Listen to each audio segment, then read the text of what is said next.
Delay, not okay. Mail's delay, not okay. Hey everybody, I want to thank you all for showing up this afternoon. My name's Kevin Card and I've been a letter carrier for 28 years. And we're here this afternoon to dispel a couple of myths. Contrary to popular notions, the Postal Service isn't broke, it's not going out of business, and it is not looking for a bailout. In 2006, in a lame duck session by a voice vote, Congress decided to go to the only federal agency that actually made money, the U.S. Postal Service, and tap into our surplus to the tune of over $5 billion a year to balance the federal budget.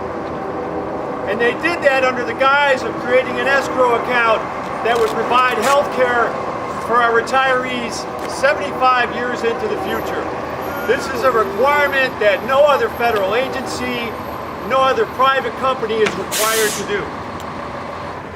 And so our Postmaster General, rather than demanding that we go to Congress and tell them to stop this onerous requirement, has decided to set out a course that we believe is ultimately going to destroy the service that everyone in America has depended on for over 200 years.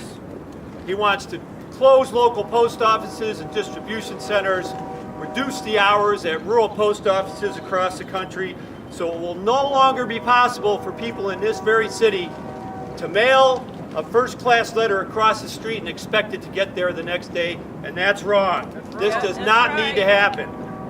There are, luckily, some reasonable voices in Congress willing to fight these short-sighted plans and provide the Postal Service with the tools we need, to prosper in the 21st century.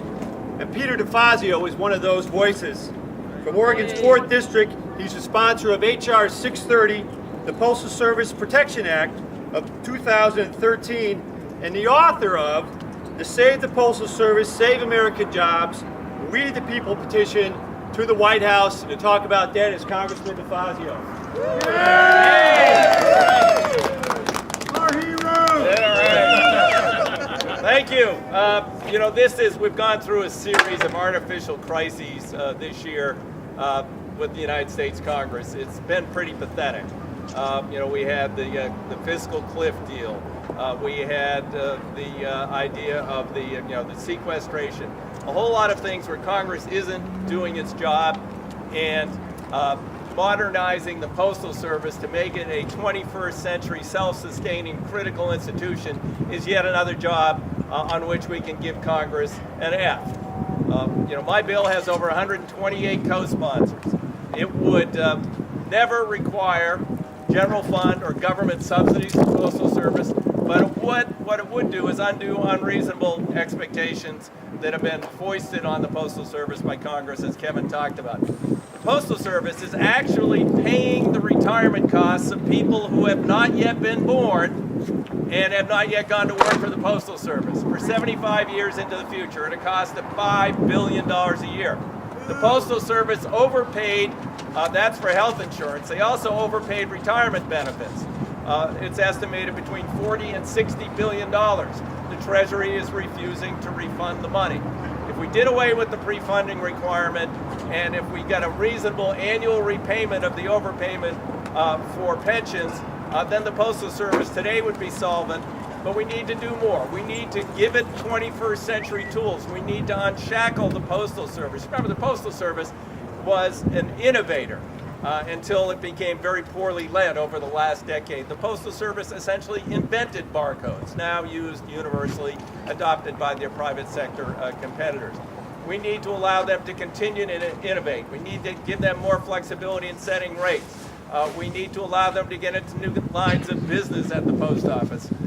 And we need to stop the current Postmaster General from degrading the service even further. He's proposed a plan by closing processing centers that would say if you want to mail a letter from Brookings, Oregon to Gold Beach, Oregon, 40 miles up the road, that letter will go from Brookings, Oregon to Portland, Oregon. It'll get sorted in one place, and then it'll get trucked back down to Gold Beach, Oregon, and somehow he says this is more efficient, it's going to save the post office money. This is nuts, plain and simple. And to talk about how sharp these people are, the Postmaster General, the Board of Governors, I got his name here because I do want to publicly embarrass him. It's hard to see this thing in the light, but okay. The chairman of the Board of Governors, the esteemed Honorable Mickey Barnett, went at a hearing last week on the curtailment of service and other things that they're undertaking. When asked the price of a first-class stamp, there was a long pause in which he had to lean back and have someone whisper in his ear. These are the people who supposedly are, charged with saving the Postal Service, making it more efficient. No, they're destroying it. So final thing, since the White House has been silent on this issue, I've been trying to engage the White House since last year. I've decided that I have to go a different route. There it is right here. We have, as far as we know, I'm the first member of Congress. Many of us are frustrated in trying to get responses out of the White House, but I've decided to go a different route. They've created We the People petitions. You have to get 100,000 people to sign this petition. We worded it very specifically. They can't weasel out of it.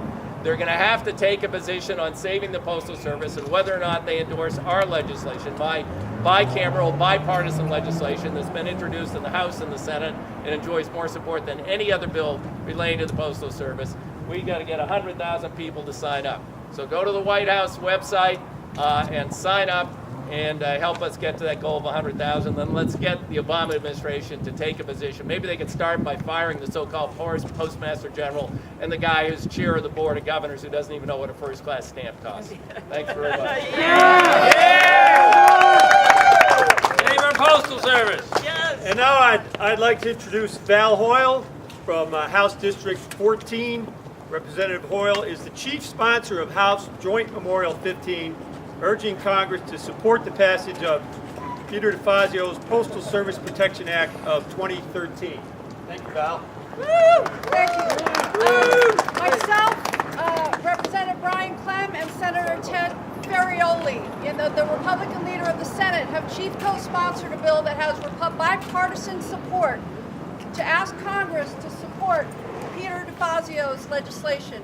We're looking at the Salem Post Office being closed in June, the Springfield Distribution Center being closed in August. These are good family wage jobs that provide services to our small businesses. And the one thing that Senator Ferrioli always says when he talks about this bill and this issue is that in Oregon, we have something quite different and an even bigger reason why it is important that we save the Postal Service, which again relies on no taxpayer dollars at all whatsoever. Because every post office in the state of Oregon is also a ballot box because we vote by mail. And I do not want my ballot going from Eugene, Oregon to Springfield, up to Portland, and then back before my ballot is counted. And for our rural districts, this is even more of an imposition. U.S. Postal Service employs more veterans than any other organization in the country. And the fact of the matter is, this is a manufactured crisis that will disproportionately hurt Oregonians, hurt rural Oregonians. And so one thing that we can do is pass this House Joint Memorial on a bipartisan basis to ask Congress to act, and also to make sure that people go and sign this petition. And with that, I would like to introduce one of my other co-sponsors, Representative Brian Clem, who represents the Salem area. Well, when I was growing up, there were two sort of figures in my life. One was this really animated guy who would come to the Labor Day picnics and talk about how important labor was. And now I get to stand next to him. I interned in his office when I was a kid. The other one's my dad. And my dad was a letter carrier for 42 years. Yeah! Yay! We got some letter carriers in the house. And he was a sergeant at arms of his local union. And what I can tell you beyond how important it is for my district to save that facility on 25th Street is how important it is to save these jobs, because of my dad's decent wages. He certainly didn't get rich delivering the mail, but he enjoyed it. It was something he did his whole life and loved it. And we had health insurance. He's got an okay pension, and he was able to provide for his family. And these are 100 jobs here in Salem, 100 plus jobs that we can't afford to lose. And these are jobs all over Oregon in urban and rural areas that we can't afford to lose.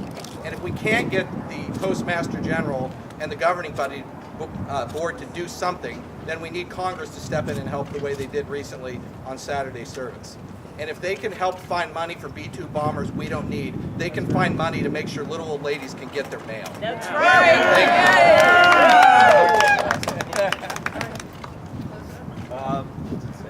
No closure.